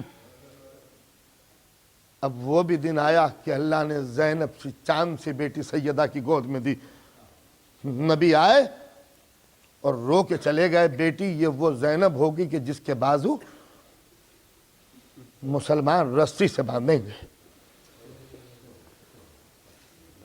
پھر ام کلثوم بھی نبی کے زمانے میں پیدا ہوئی، اور نبی نے پھر یہ خبر دی کہ اس بیٹی کے سر سے ردا اترے گی۔ اے دوستو، اے رسول کے گھرانے کے چاہنے والوں، اب سیدہ اپنے 4 بچوں کو لیے بیٹھی ہے اس تصور کے ساتھ، یہ زہر سے شہید ہوگا، یہ خنجر سے شہید ہوگا، اس کے سر سے ردا اترے گی، اس کے بازو بندھیں گے۔ دنیا میں بتاؤ وہ کون سی ماں ہے کہ جس کے 4 بچے ہوں اور چاروں کے لیے الگ الگ مصیبت ہو؟ اور یہ وہ گھر ہے کہ جس کے یہاں سر کٹنا کوئی مصیبت نہیں ہے، سر کھلنا قیامت ہے۔ سیدہ کس کس کا ماتم کریں، کس کس کی مصیبت بھریں، اور سیدہ کے لیے وہ قیامت کی گھڑی تھی جب چاہنے والا شفیق باپ، نبی کا سر، سیدہ کی آغوش، سیدہ کی آنکھوں میں آنسو آنے والے ہیں، باپ کا آخری وقت ہے، رسول غش میں ہے، دفتن کوئی آواز دیتا ہے منادی، اے اہل بیت رسول کیا اجازت ہے کہ گھر میں آ جاؤں؟ سیدہ کہتی ہے فضہ ان سے کہہ دو کہ میرے بابا کی طبیعت ناساز ہے، ہم اجازت نہیں دیں گے۔ آنے والا چلا گیا، پھر کچھ دیر گزری، پھر وہی آواز، کیا اجازت ہے کہ آ جائیں؟ سیدہ کہتی ہے ہم نے بار بار تم سے کہا کہ ہمارے بابا کی طبیعت ناساز ہے، ابھی کوئی نہیں آ سکتا۔ آنے والا چلا گیا، کئی بار آیا، سیدہ نے منع کر دیا، اب جو آیا ہے تو لب و لہجہ بدلا ہوا، ایسا لہجہ بدلا کہ سیدہ کا دل ڈوب گیا، آنکھوں میں آنسو آ گئے۔ سیدہ کے آنسو رسول کے رخسار پر گرے، نبی نے آنکھ کھول دی، بیٹی ابھی میں زندہ ہوں، بیٹی ابھی میں زندہ ہوں، میری زندگی میں نہ رونا، سیدہ تجھے بہت رونا ہے۔ کہا بابا ایک عرب آیا ہے جو بار بار آپ سے ملنا چاہتا ہے، ہم نے منع کر دیا مگر پھر بھی وہ بار بار سوال کرتا ہے، اب کہ اس لب و لہجے سے گفتگو کی ہے میرا دل ڈوب گیا۔ اے بیٹی اسے اجازت دے دے، جانے پدر اسے اجازت دے دے، سیدہ یہ تیرے گھر کا اقبال ہے، یہ تیرے گھر کا اقبال ہے، ورنہ اس نے آدم سے اجازت نہیں لی، نوح سے اجازت نہیں لی، ابراہیم سے اجازت نہیں لی، سلیمان سے اجازت نہیں لی۔ سیدہ پوچھتی ہے بابا یہ کون ہے؟ کہا بیٹی یہ وہ ہے جو ماں اور بیٹے میں جدائی کر دے، جو بھائی اور بھائی میں جدائی کر دے۔ اے سیدہ یہ ملک الموت ہے، جب تک تو اجازت نہیں دے گی ملک الموت میری روح قبض نہیں کرے گا۔ سیدہ اجازت دے دے، حکم الہی یہی ہے۔ ذرا اندازہ لگائیے دوستو، اب سیدہ چاہنے والے باپ کی موت کا اعلان کیسے کر دیں؟ دیں، یہ ملک الموت کو بلانا، اپنے باپ سے رخصت ہو جانا ہے، مگر آج سیدہ کا امتحان ہے، جیسے کربلا میں کسی زینب کا امتحان جو اپنے ماجائے کو مرنے کی اجازت دے دے۔ رسول کا دم نکل گیا۔ رسول کی وفات کے بعد سیدہ پہ کیا کیا گزر گئی کون جانے۔ کل تک اس گھر کا اقبال تھا، آج کوئی نہیں آتا۔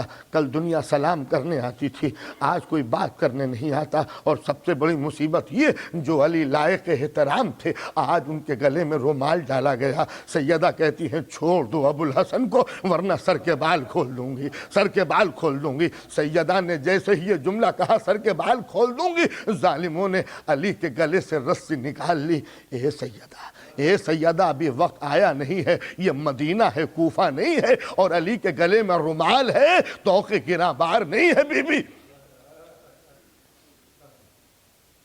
سیدہ رونے لگی باپ کو۔ علی ایک دن آ کے یہ کہتے ہیں سیدہ تمہارا رونا مسلمانوں کو گوارا نہیں ہے، کہتے ہیں یا تو دن کو رو یا رات کو رو۔ اور معصومہ کہتی ہیں اے علی مجھے رونے دو، ان مسلمانوں سے کہہ دو میں زیادہ دنوں کی مہمان نہیں ہوں، مجھے جی بھر کے باپ کا ماتم کر لینے دو۔ مگر معلوم ہوتا ہے مدینے والوں نے سیدہ کو رونے کی اجازت نہ دی۔ سیدہ دن میں اپنے باپ کو روتی، رات آتی اور ایک مرتبہ اپنے بچوں کو بلاتی، حسنین میرے بچوں آؤ اور مجھے لے چلو۔ سیدہ موزے پہنتی، سر پر ردہ ڈالتی، ہاتھ میں عصا لے کے آگے بڑھتی۔ امام حسین آواز دیتے مدینے والوں نبی کی بیٹی کی سواری آ رہی ہے، اپنے اپنے چراغ گل کر لو۔ مدینے میں جیسے ہی آواز بلند ہوتی دروازے بند ہو جاتے، کھڑکیاں بند ہو جاتی، چراغ گل ہو جاتے۔ سیدہ رات کی تاریکی میں مدینے سے دور جنت البقیع کے آگے ایک چھوٹے سے حجرے میں جس کو علی نے بنا دیا تھا بیت الاحزان، وہاں بیٹھ کر باپ کا ماتم کرتی۔ صبت علیہ مصائب اللہ صبت علیہ مسن لیالیا۔ اے بابا آپ کے مرنے کے بعد اتنی مصیبتیں پڑیں کہ اگر دنوں پہ پڑتی تو اندھیری رات ہو جاتے۔ سیدہ یہ پہلا عزا خانہ جس میں ذاکری معصومہ نے کی اور مصیبتوں کا ذکر حسنین نے سنا۔ سیدہ گھر میں آ گئیں۔ ایک دن سیدہ نے شور و غل کی آواز سنی، مدینہ رو رہا ہے، مدینہ چیخ رہا ہے، مدینے والے گریہ وزاری کر رہے ہیں۔ معصومہ پوچھتی ہیں فضا ذرا دیکھو دیکھو یہ کون سی مصیبت ہے جو مدینے والے رو رہے ہیں۔ جناب فضا گئیں، روتی ہوئی آئیں، اے بی بی قیامت ہو گئی، بلال صحابی رسول آئے ہیں، مدینے والے صحابی کو دیکھ دیکھ کر نبی کو یاد کر رہے ہیں۔ ہائے انقلاب زمانہ، صحابی کو دیکھ کر رسول یاد آ جائے اور بیٹی کو دیکھ کر کوئی رسول کو یاد نہ کرے۔ کہا فضا کیا بلال بھی ہم سے ناراض ہیں؟ پتہ نہیں وہ آئے یا نہیں آئے۔ اے فضا ذرا دیکھو بلال ہم سے ملیں گے یا نہیں؟ بس یہ جملے ادا نہ ہونے پائے تھے جو در دولت پر ایک مرتبہ آواز آئی، اے اہل بیت نبوت غلام کا سلام ہو۔ فضا سے کہتی ہیں فضا شاید بلال آ گئے، تم پردہ نصب کرو، ہم خود بنفس نفیس گفتگو کریں گے۔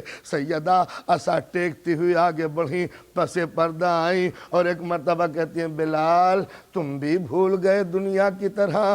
بلال تڑپ گئے، اے بی بی تمہارا نمک کھایا ہے، کہیں یہ ممکن ہے کہ شہزادی کو کوئی غلام بھول جائے؟ مگر بی بی دنیا والوں کی نگاہیں بدل گئی تھی نبی کے بعد، میں مدینے کو چھوڑ کے چلا گیا کہ حبشی غلام کو اب عزت کون دے گا۔ شام چلا گیا بی بی، مگر میں نے ایک دن خواب میں دیکھا اور رسول اسلام آئے ہیں، بلال میری بیٹی بیمار ہے، تم یہاں بیٹھے ہوئے ہو۔ بی بی خواب دیکھ کے فوراً چلا آیا، نصیب دشمنہ طبیعت ناساز ہے کیا؟ سیدہ کہتی ہیں بلال چھوڑو ان باتوں کو، چند دن کی اور مصیبت ہے۔ اے بلال ہم چاہتے ہیں کہ تم ایک مرتبہ اذان دے دو، اے بلال اذان دے دو تاکہ ہمیں باپ کی زبان کی یاد آ جائے۔ جناب بلال نے کہا بی بی میں قسم کھا چکا ہوں کہ نبی کے بعد پھر کبھی اذان نہیں دوں گا۔ سیدہ کہتی ہیں بلال تمہیں ہمارے حق کی قسم۔ بلال کانپ گئے، شہزادی غلطی ہو گئی، میں نہ سمجھ پایا کہ رسول کے حکم میں اور بطول کے حکم میں کیا فرق ہے۔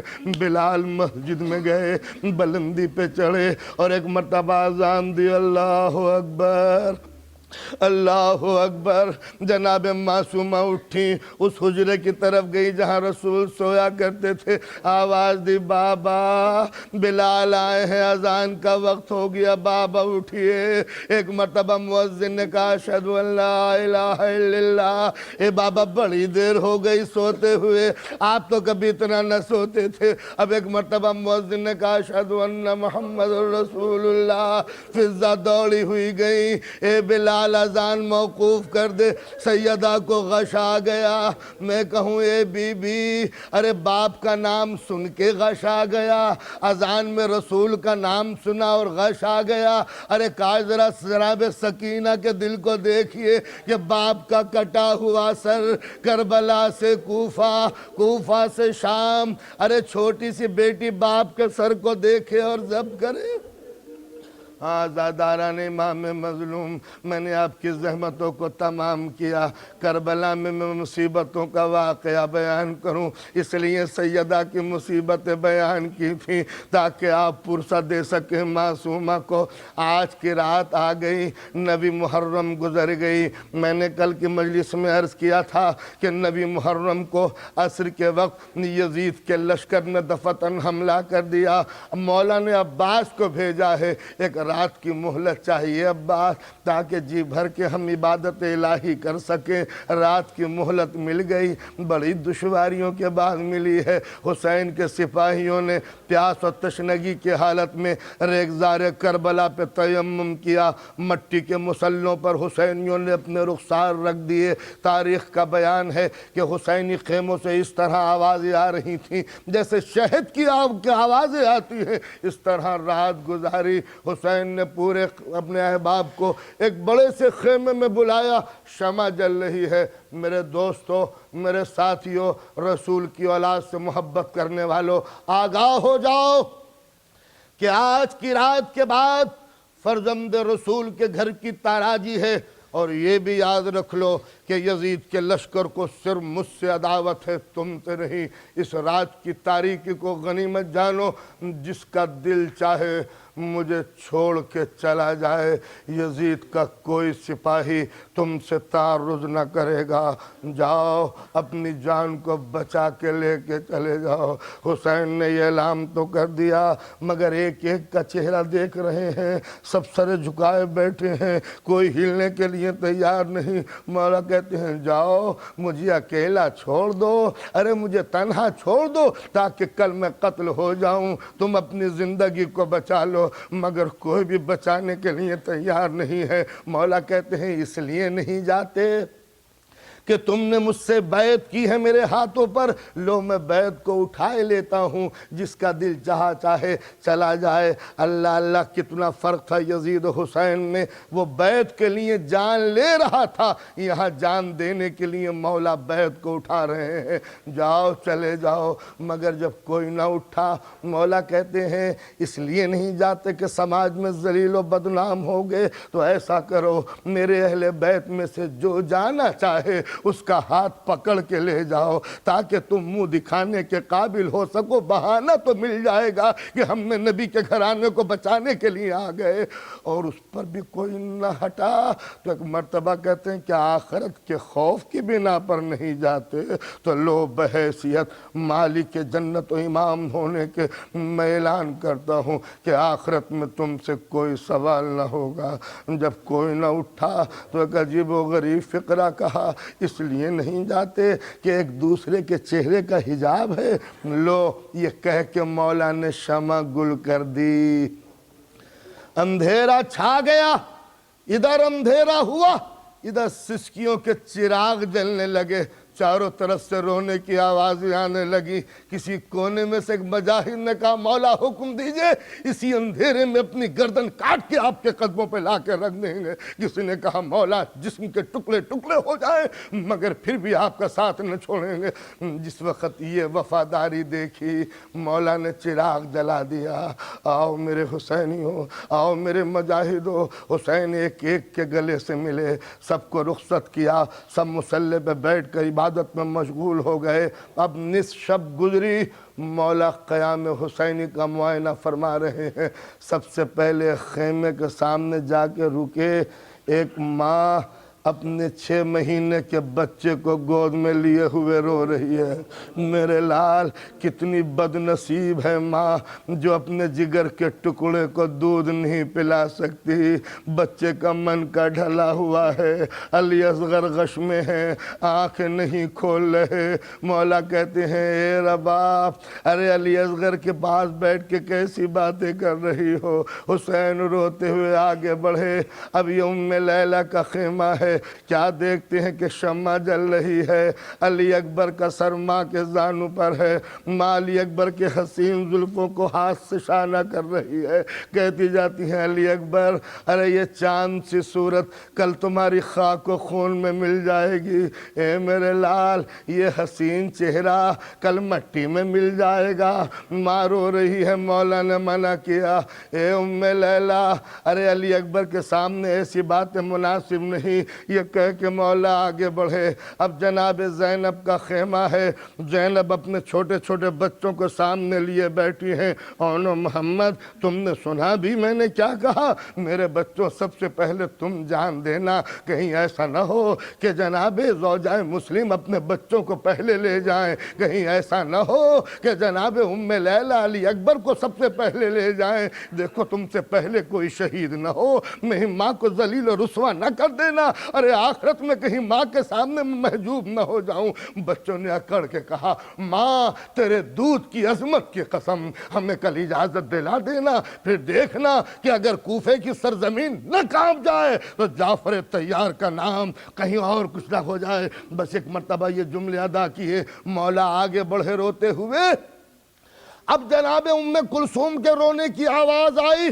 ام کلثوم رو رہی ہے، تڑپ کے کہہ رہی ہے، جناب ابو الفضل عباس اپنی شمشیر کے اوپر سیکل کر رہے ہیں۔ ام کلثوم کو روتے ہوئے دیکھا، جناب عباس پوچھتے شہزادی خیر تو ہے؟ کہا بھیا میں کتنی بد نصیب ہوں کہ میری گود خالی ہے، آج مائیں اپنے اپنے بچوں کو حسین کی شہادت پر آمادہ کر رہی ہیں، حسین کے اوپر قربان کرنے کے لیے آمادہ کر رہی ہیں، میں بد نصیب ہوں، میرے کوئی بیٹا ہوتا تو میں بھی اپنے بیٹے کو قربان کر دیتی۔ عباس کھڑے ہوئے، اے شہزادی اگر بیٹا نہیں ہے تو کیا ہوا، غلام تو موجود ہے، مجھے کل اپنی طرف سے قربان کر دیجئے گا۔ مولا اب آگے بڑھے، کیا دیکھتے ہیں؟ سکینہ در خیمہ پر خالی گوزہ لیے کھڑی ہے۔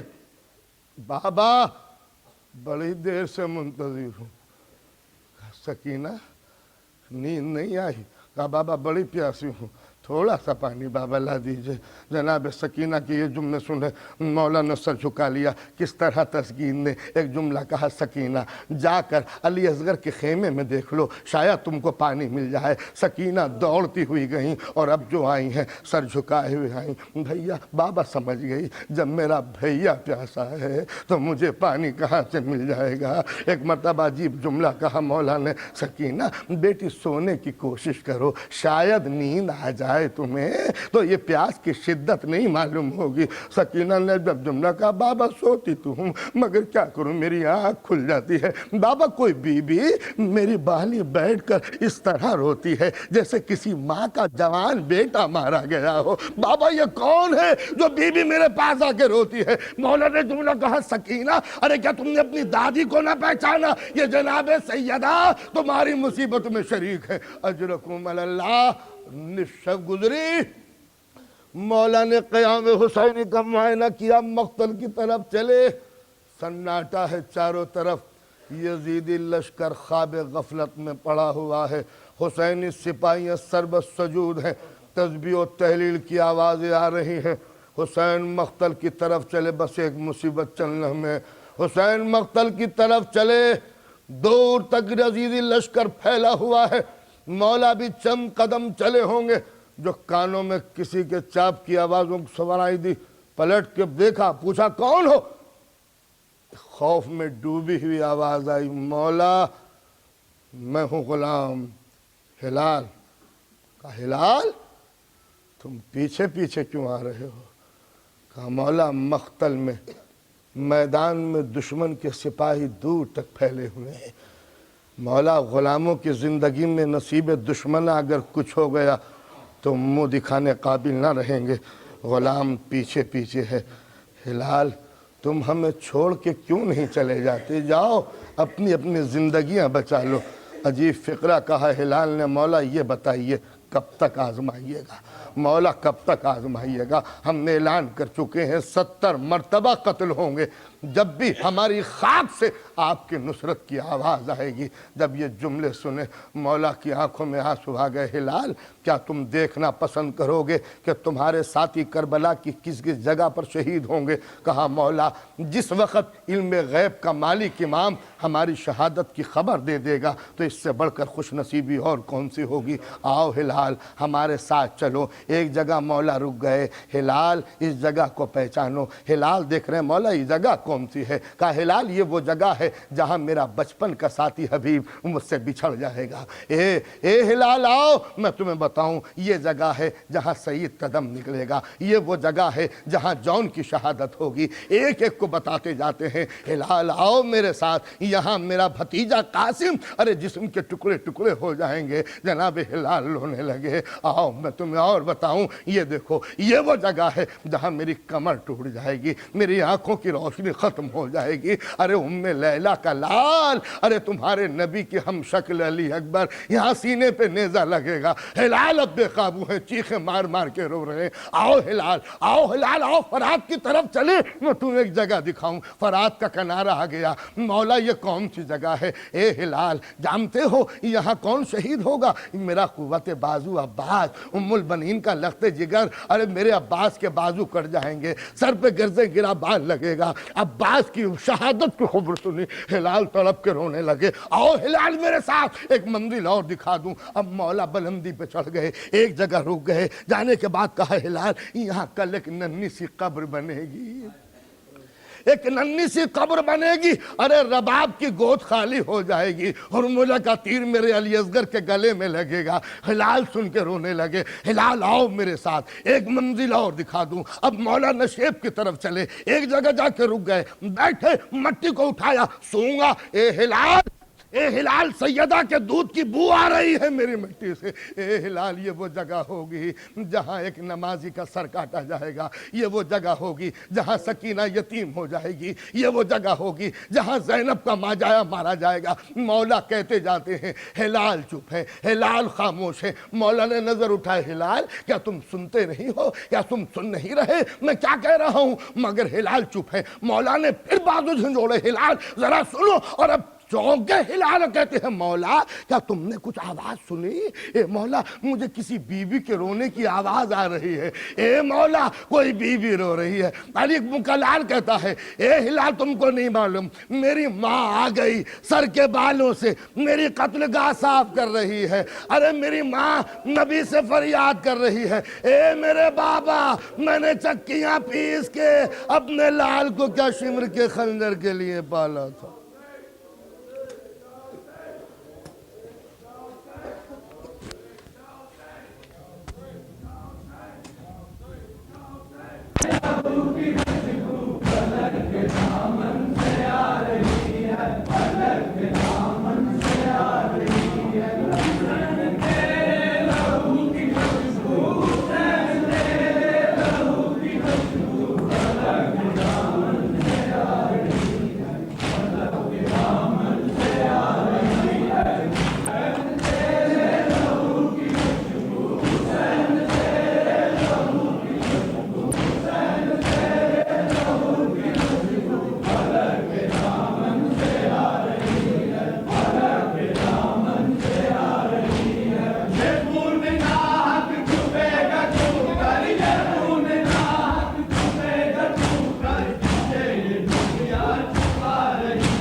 بھول سکے گا اسے تا حشر زمانہ، نہ بھول سکے گا اسے تا حشر زمانہ۔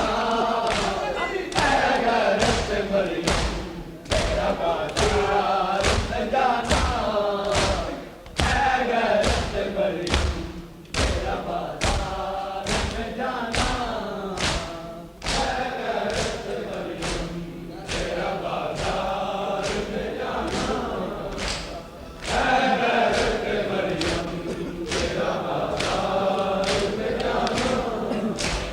دودھ تیرے زہرا ہے نواسی ہے نبی کی، دودھ تیرے زہرا ہے نواسی ہے نبی کی، دربار میں سر تیرا بس نانا، دربار میں سر تیرا بس نانا، اے غیرت مریم تیرا بازار میں جانا، اے غیرت مریم تیرا بازار میں جانا۔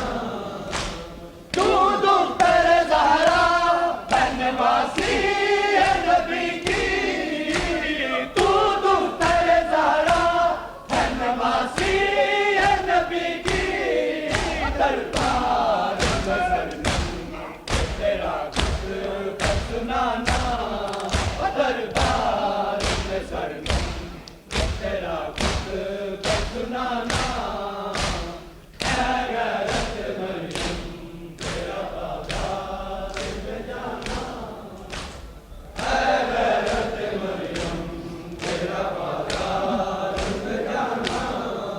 ہے نہ بھول سکے گا اس دا حشر زمانہ، نہ بھول سکے گا اس دا حشر زمانہ، اے غیرت مریم تیرا بازار میں جانا، اے غیرت مریم تیرا بازار میں جانا، اے غیرت مریم تیرا بازار میں جانا، اے غیرت مریم تیرا بازار میں جانا۔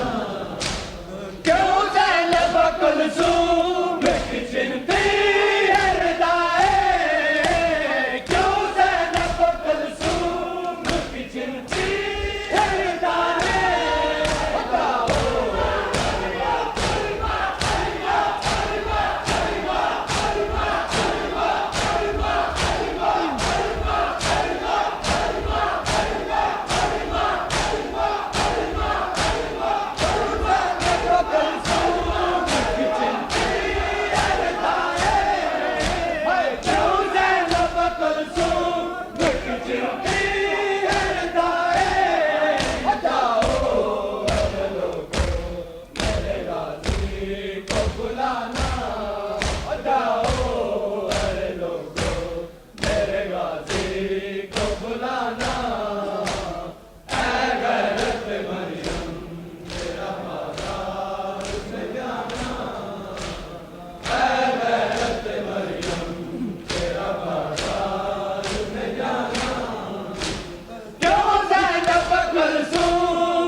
چلتی ہے ردائے، کیوں زینب کلثوم کی چلتی ہے ردائے، بتاؤ